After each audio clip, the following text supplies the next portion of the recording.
Representatives from secondary schools in the FCT and the Federal Ministry of Women Affairs have pledged to sustain efforts to close menstrual hygiene education gaps and improve access to sanitary products.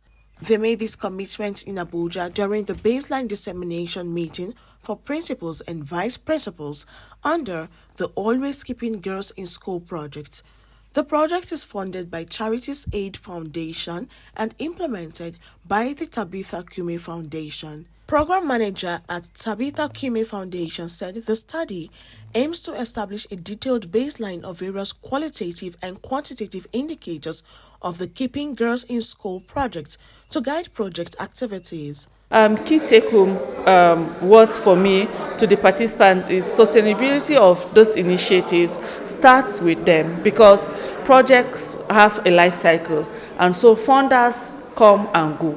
So sometimes even though we've enjoyed Procter & Gamble support over the years and now Charity Aids Foundation, are supporting our program, it doesn't mean that it's a continuous thing. So we need to begin to think inward. We need to begin to, drive this sustainability of this program by ourselves. We need to have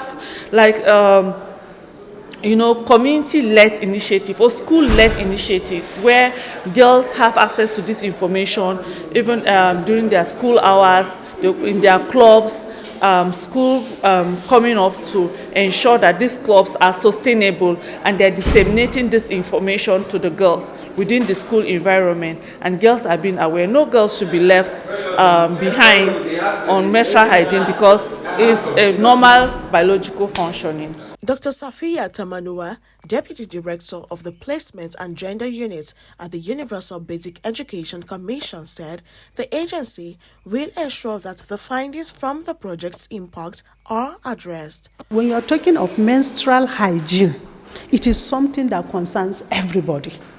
Everybody in the sense that it is something that is nature and is natural. But prior to now, many a times people feel it's just for one side of the gender.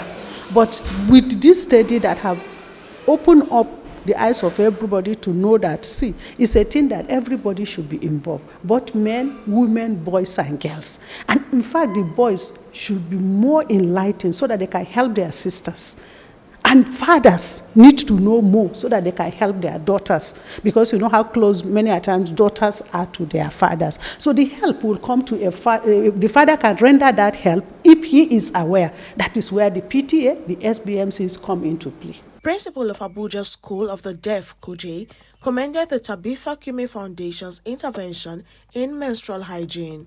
Before, you see some of them coming with a rag or so, but now they are in a hygienic situation with this intervention of this supplying of pad, helping with pads in school to keep themselves clean during their periodic time period like that. It has really assisted our girls' child to know how to keep themselves clean during their period cycle. Hajiya Gold Fatima, Principal of Junior Secondary School Area 11, added that the Keeping Girls in School project intervention has increased students' attendance during their menstrual cycles. We have a great impact on the students because it assists us a lot to help them when they are in their menstrual period. By the pad donated to us, anybody that rushed down to the office for assistance, we quickly give it to them, and it assists them a lot to be free and stay in class to attend to their lessons.